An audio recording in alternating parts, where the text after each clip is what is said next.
नमस्कार, एकेएल न्यूज में आप सभी का स्वागत है। मैं हूं आपके साथ साक्षी गुप्ता। आइए बढ़ते हैं कुछ खास खबरों के साथ। छत्तीसगढ़ के प्रसिद्ध तीर्थ डोंगरगढ़ में लगातार चोरी की घटनाएं सामने आ रही हैं।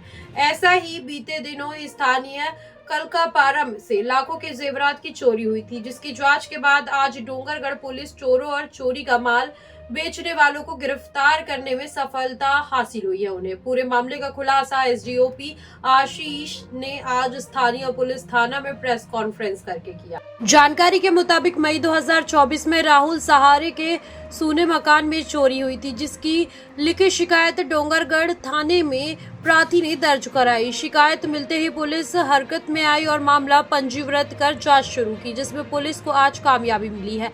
पुलिस ने नाबालिग सहित 2 चोरों को गिरफ्तार किया है। साथ ही एक निजी स्कूल में पढ़ाने वाली शिक्षिका प्रणीता नायडू को भी गिरफ्तार किया है। पुलिस के मुताबिक नाबालिगों ने अपने 2 सहयोगियों के साथ चोरी किया और उस चोरी के माल को अलग अलग ज्वेलर्स दुकानों में खपाने का काम उनकी महिला टीचर ने किया। इस मामले में प्रार्थी राहुल सहारे के रिश्तेदार ने ही अपने 2 दोस्तों के साथ घटना को अंजाम दिया, जिसके बाद नाबालिग चोरों की चोरी के जेवरात लेकर अपने टीचर प्रणीता नायडू के पास पहुंचे, जिसके बाद चोरी का माल खपाने उनकी टीचर प्रणीता ने योजना बनाई। योजना के अनुसार प्रणीता अपनी जान पहचान के अलग अलग ज्वेलर्स दुकान पहुंची और चोरी के माल को थोड़ा थोड़ा करके बेच दिया। वहीं आदर्श ज्वेलर, विजय ज्वेलर्स, बमलेश्वरी ज्वेलर्स ने चोरी का माल खरीद कर वास्तविक कीमत दे दी, इसीलिए उन पर कोई भी कार्यवाही नहीं की गई है। मामले में पुलिस ने 3 आरोपियों के साथ चोरी हुए लगभग 30 लाख रुपए के जेवरात को अलग अलग दुकानों से 100% बरामद कर लिया है।